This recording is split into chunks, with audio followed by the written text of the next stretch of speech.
Shuncha harakat qilsangiz ham ishingiz o'xshamayaptimi? Xuddiki o'zingiz orqada qolgandek his qilyapsizmi? Atrofdagi rivojlanib ketgan insonlar bilan doimiy o'zingizni solishtirasiz yoki sizni solishtirishadimi? Unda azizim yaqinroq keling, bugungi amaliyot siz uchun. Agar sizni kutuvlaringizga yarasha atrofdan javob ola olmayotgan bo'lsangiz, orzularingiz orzuligicha qolayotgan bo'lsa, bugungi amaliyotni diqqat bilan eshiting. Har qanday orzuga, har qanday kechikayotgan ishingizga bu amaliyot to'g'ri keladi. Bu amaliyot haqida juda ko'pchilikdan eshitgansiz, lekin ahamiyat bermagansiz. Agar yana bu amaliyotni bee'tibor o'tkazib yuborsangiz, yana bir imkonni qo'ldan boy berasiz. Chunki bu amaliyot ochuvchi hamda juda ham kuchli, sizni hayratga soluvchi xususiyatga ega. Demak, avval ishonch bilan niyat qilinadi.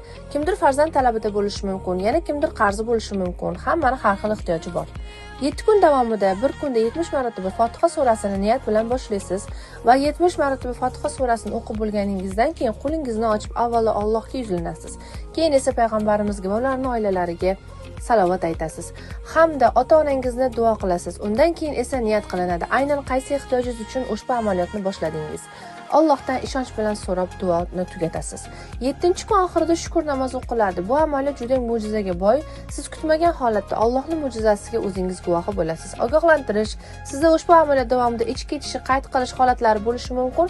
Bu tabiiy, chunki transformatsiya tozalash jarayoni hammada har xil bo'ladi. Aytgancha bu amaliyotni qilganlar natijasi bilan bo'lishingizdan chiqmasin. Kommentariyaga qabul qilindi deb yozib qoldiring. Menga obuna bo'lishni unutmang, chunki mediada sizni natijaga olib chiqadigan ko'plab amaliyotlar berganman.